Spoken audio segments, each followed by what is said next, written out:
I just wrote this poem about how there was this time in my life where I was extremely focused, and it saved me and my life in such a wonderful way.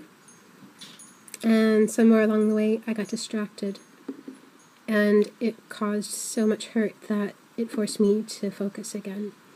So, I'm going to read to you my poem, my writing called Focused. Peace and love from the Spice Rack. So focused, and remembering the best day ever, and how infused with faith I'd been.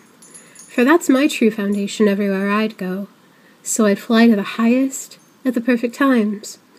Strategic isolation serves her purpose, to focus on what's important.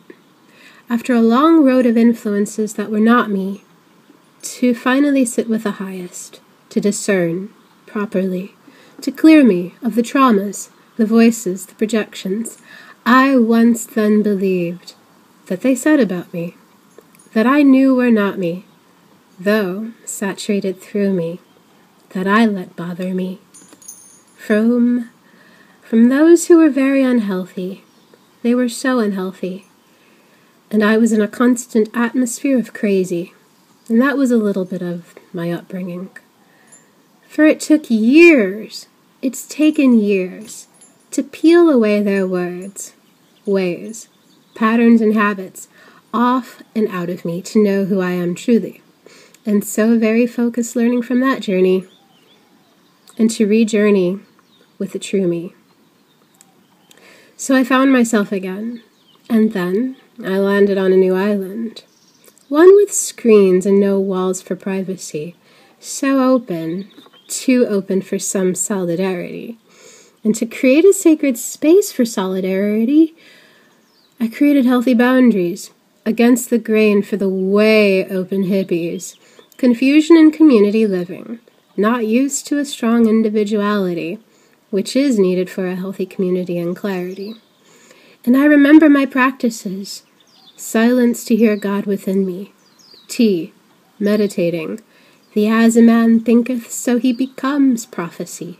Tracing effects to causes to see how I created circumstances, making the best day ever from the inner terrain of my beliefs and wisdom within me, and creating new causes to yield divine effects to create my new reality, and a vegan, fresh, living foods lifestyle to empower me. Then somewhere here, I lost focus, and I apologize to myself for this. I heard too many chorusing voices from the locusts of lack. Too much for an empath. You know, the disbelief, the lack of faith, numb, calling their lives boring, not honoring the sacred, the dead animal vibrato consciousness, the common ways of the crowd chorusing this en masse. Empaths, protect yourselves. I'm surprised that they would feel this in this lovely divine tropical spiritual environment. Well, my path is unique. The extreme routes I took to save my life, I understand.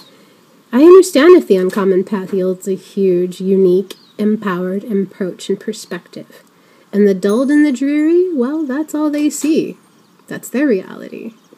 So when I told them about me and the sacredness I needed, they shook their heads yes to my words. Though with my actions of sacred boundaries to keep my consciousness healthy, they didn't understand me. They heard my words and felt I'd just be like them. My actions of a sacred practice befuddled them. You may only understand when you know the feeling firsthand from your own personal experience. And they didn't. And that's okay. I'm on my way. And I did. In silence. In silence I required to thrive around them. One through her own uniqueness amongst a herd crowd. Funny they talk spiritual, though the actual actions it takes to keep a well-cultivated mind free of weeds. It takes one on the path to no one on the path to understand me. Then somehow along the way, I let the chorus overwhelm me.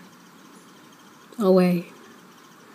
Outside influences of common minds and confusion running rampant. I must protect me. I let myself become distracted, even though I kept away from them. In my time on my own, slowly I let go of my core focus and practices. My focus went from my core needs that only God and I can truly feed, me, to the unnecessary concerns and distractions of what was going on around me. Ugh. Forgive me. In the more open community, open screens to see through, hearing the heard voices from the community kitchen, their opinions, no locks or keys, so hippies go anywhere, and privacy is a uniquely seen quality, and silly local drama that's really nothing. I saw this around me, and my focus got scattered. From there, I drifted further from the truth of me. The more negligent to thyself, the more one has to clean up in time if they care about themselves. A scattered focus is a scattered mind. Scattered actions, not knowing thyself, is divided, not aligned. And I'm talking about within. And from there it goes around you, beginning from within. Some focus here, though not as potent as before. And with the lessons of not gathering others' distractions, it was saddening to feel confused again. And with so much build-up from inner negligence, surely there was so much to clean up. It feels like Chapter 2, a pattern repeated from childhood, and this is not new. The garden that yields these fruits are scattered too, some fresh, some underdeveloped. Half the potency of the fruits I once knew from the focus on my truth. Enough of this disappointment has led me to remember again, to focus again, to come home again, to connect with God again, within. I've traced the tracks of my feelings home within, where the divine resides always, waiting for me to come home forever and ever, where I find who I am, always. All of my answers and solutions wait here, and the clarity to live in my truth, true power. On this planet where so many choruses sing so many songs, so please don't get confused or swayed away by them from the truths of you. So I'm home with my soul again, a focus I remember so well that I recultivate. And I remember the beautiful feeling of how I did this before. Another time, this is my blueprint for the divine. Did I stray from me to come home authentically stronger? I've heard there are no mistakes, only wisdom to gather from those times of tethered old wings and old ways of flying. Enough disappointment may encourage a thirst for a genuine life, and an inner rage from how I strayed from my soul's authenticity has inspired me to renew my vows and truly marry me.